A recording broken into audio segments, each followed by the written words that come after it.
Back to the Rochelle channel. I'm gonna be changing the name. I thought I had changed the name. So anyway, this is about my bariatric journey. Let's see. So today is February 28th, 29th, actually, of 2020. So anyway, just gonna give you my background. So I will start from the beginning. When I was graduating out of high school, so about 17 years old, I was already 282 pounds. I know this because I was looking into the military, and I went to one of the recruiter offices, and they weighed me and were like, you got to lose some weight. So that was right out of high school, and I hadn't stepped on a scale again until I was about 21. By the time I was 21, I was 327 pounds. And that's when I was like, you know what? I got to get rid of this. This is ridiculous. And that's when I started like my first adult journey to try to lose weight. So I went back and forth between this 300, 325 for years. And then I started night shift. So this is how this went. I went to school for court reporting. And in order to make that work, I had to work night shift. So I would wake up at about 8 p.m., get ready, leave for school or leave for work at 9 p.m., get to work at 10 p.m., work until 6:30, and then I would drive to the school campus. I would sleep in the parking lot until about 8 o'clock. So that was like 7 o'clock to 8 o'clock in the morning. And then I would go to school from like 8 until about 2 or 3 o'clock. Then I would drive home for an hour. So now it's about 4 o'clock. I would go pick something up from someone's drive-through. And I would get to sleep around 5 o'clock. And I sleep till 8 o'clock. Repeat. So during that time, the 3 years, I had quite a bit of weight, like 80 pounds or so. So by the time, and I had stopped school because I had gotten pregnant and had really, not complications, but things were hard. Things were really hard. But at that point, I was 408 pounds.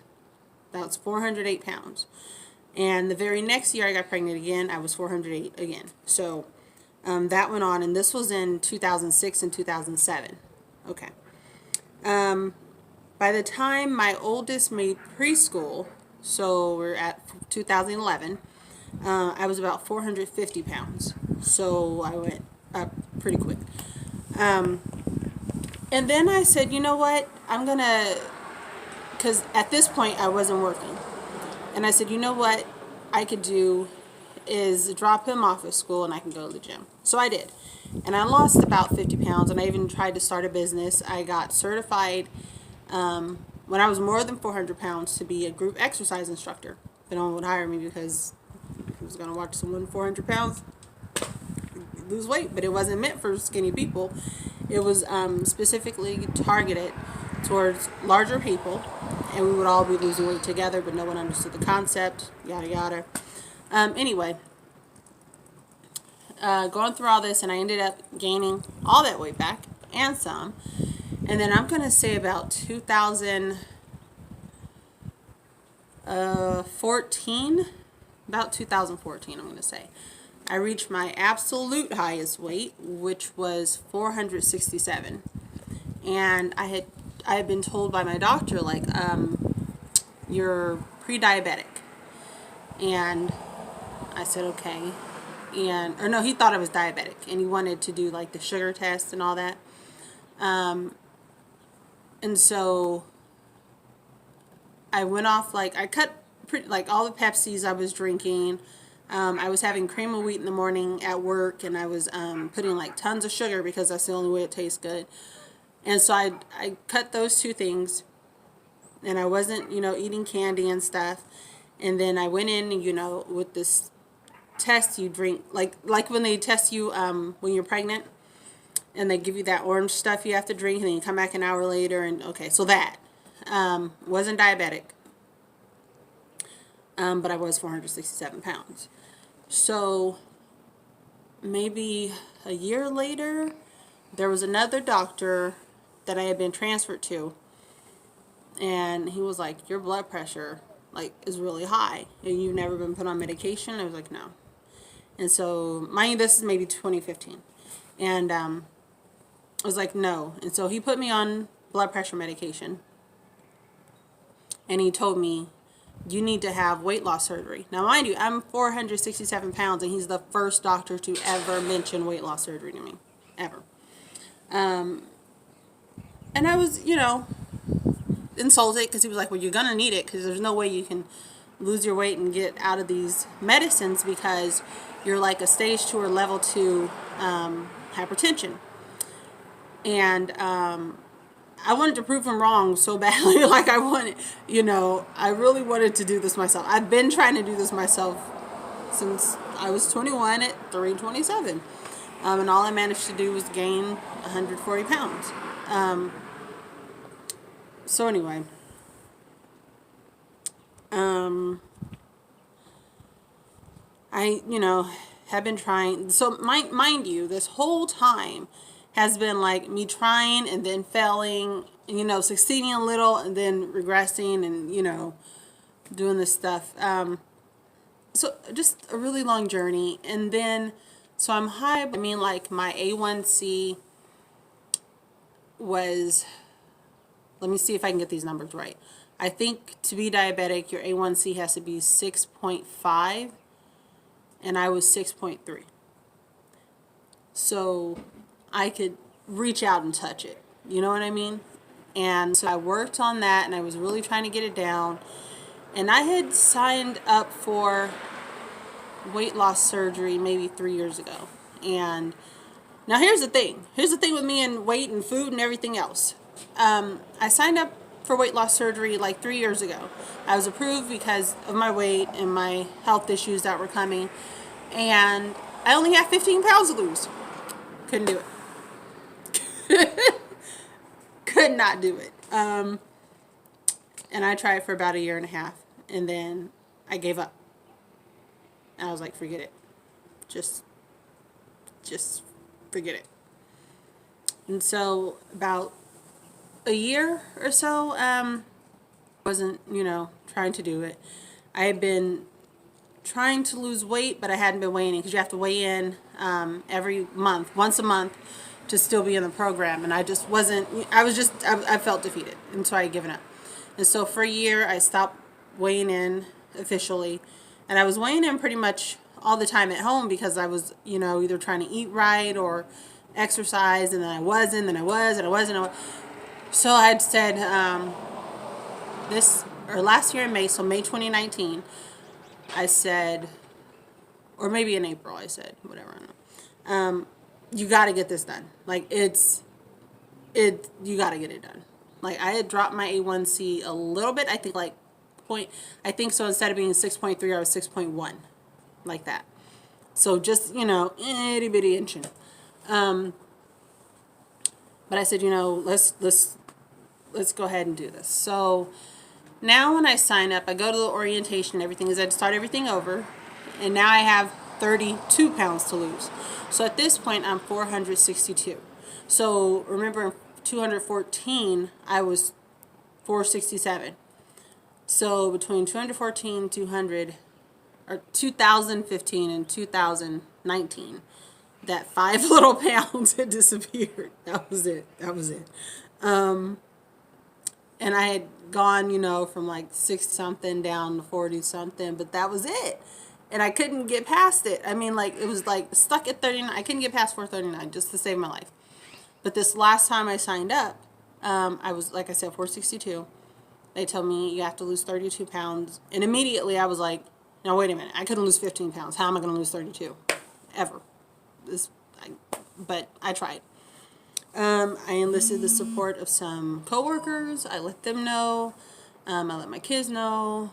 My mom, my sister. Just to tell them, hey, because, I'm going to do this, but I'm going to be out of work.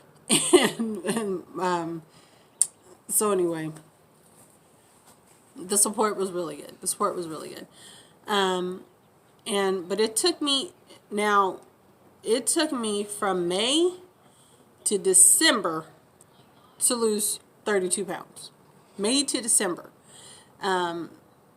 32 pounds. I wouldn't say measly because it's still 32 pounds. Like, it's good, right? And then, yeah. But so I was approved, got everything done, and I had surgery February 3rd of 2020. So less than a month. So I'm still actually off work.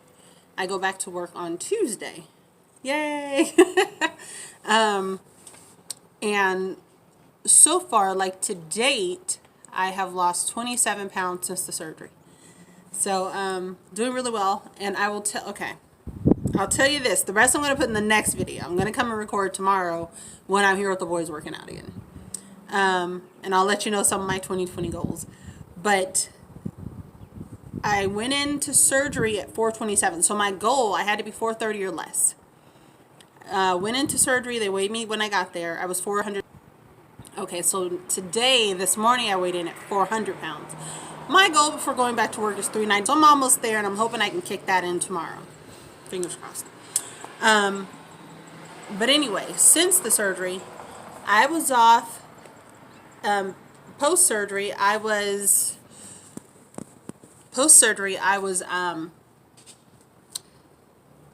maybe a week or so, 3 days or so, and I was just dizzy. I couldn't go walking. I was dizzy. I was so dizzy. I thought, you know what, going down the stairs, I'm going to faint. And so I had like a 1 week follow-up with my surgeon. He said, well, don't take your blood pressure meds tomorrow. Go get your blood pressure taken. I said, okay. So I went ahead and my blood pressure was 89/53. Which for me was like, oh, no wonder you're dizzy, because without my medicine, I will be about a 165/120. Like, it's high on its own without the meds. And it's still like 139, 130 something with the medicine. So now it's 89/53. So my general practitioner, or my regular doctor, said, okay, you know what? Don't take them for this week, your high blood pressure meds, and come back next week, get it checked again. So I do that, and then it's kind of leveled off. It's like 106/43. 43 is a little low, but he said he's not worried about it. It's just the machine. So, not even a week, and my blood pressure, my high blood pressure, my hypertension was gone. My knees have not been hurting. My Fitbit measures my heart rate and stuff. My resting heart rate was like a 92, 93. And now my resting heart rate is about a 69. And it hasn't even been a month. I can't wait to get my A1C checks, because I know that's going to be really good too. Let's see, what else? There was like 4 things. My knees, my blood pressure, my heart rate, and the weight. Okay, so I've lost the weight. I can't see it. I tried on a pair of pants, can't see it. But anyway, I'll go into like everything on my 3rd video. So like and subscribe. I gotta tell you that I'm very new to YouTube as far as participating. So yeah, and this is the hairstyle I did because I was in a lot of pain, so I had to do something and figure it out. All right, like and subscribe. Hope to see you next time. I'll be here tomorrow. Bye.